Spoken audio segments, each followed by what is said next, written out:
దేవుని యందు సంపూర్ణమైనటువంటి భక్తి విశ్వాసములు కలిగి వాక్యానుసారమైన జీవితం జీవిస్తూ దేవుని కొరకు ముందుకు సాగాలనుకునే వారికి ఖచ్చితంగా శ్రమలు వస్తాయండి. కానీ శ్రమలు వారిని ఏమీ చేయలేదు. పరమగీతంలో 2వ అధ్యాయం 2వ వచనంలో ఏముందంటే, బలు రక్కసి చెట్లలో వల్లి పద్మము కనబడినట్లు స్త్రీలలో నా ప్రియురాలు కనబడచ్చు. బలు రక్కసి చెట్లు అంటే ముళ్ళ చెట్లు అండి. ముళ్ళ చెట్లు భయంకరంగా, ఇదిగో అటు వెళ్ళామంటే ముళ్ళు గుచ్చుకుంటాము. ఇక జీవితకాలం అంతా ముళ్ళేనా? ఆ ముళ్ళే కావాలంటున్నారు, ఆ శ్రమలే కావాలంటున్నారు అయ్యగారు. బలు రక్కసి చెట్లలో వల్లి పద్మం అంటే చాలా తెల్లగా ఉండేటువంటి ఒక మల్లెపువ్వో ఏదో అనుకోండి, తెల్లగా వికసిస్తుందట. ఆ పద్మము మరి వాళ్ళు బలు రక్కసి చెట్లు గుచ్చినా కూడా వాళ్ళేమి కదలరట, అది వికసిస్తూనే ఉంటుందట, ఇంకా భక్తిలో ముందుకు సాగిపోతూనే ఉందట. అయితే భక్తిహీనులకు కూడా శ్రమలు వస్తాయంటండి.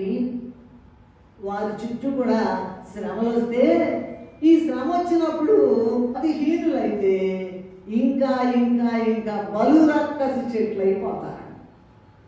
మామూలుగా భక్తిహీనత అంతా పోయి నరకానికి తయారవుతారంట. అంటే బలు రక్కసి చెట్లు గుచ్చుకున్నా కూడా భక్తి పరులు ఏం చేస్తారండి? ఇంకా ముందుకు పట్టుదలతో ముందుకు సాగుతారంట. ఓ శ్రమ శ్రమ, నన్నేం చేస్తావు నువ్వు? నీ చేతిలో ఏముంది? ఎన్ని రోజులైనా నాకు ఈ రోగం తగ్గట్లేదు కదా, నాకు ఈ శ్రమ తగ్గట్లేదు కదా అని అనుకోకుండా వస్తే వచ్చింది ఇంకా ముందుకి పౌరుషం కలిగి వెళ్ళిపోతారు. ఎవరమ్మా?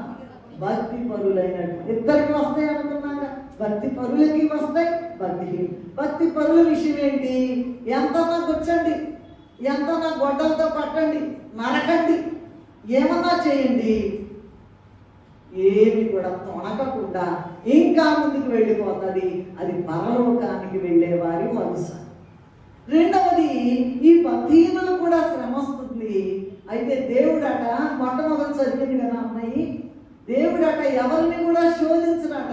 ప్రతి వాడు కూడా తన యొక్క పాపము వలన మరి అలాగా అందులో మునిగిపోయి ఆ పాపము పరిపక్వమై ఇక మరణానికి వెళ్ళిపోయి నరకానికి వెళ్తాడు.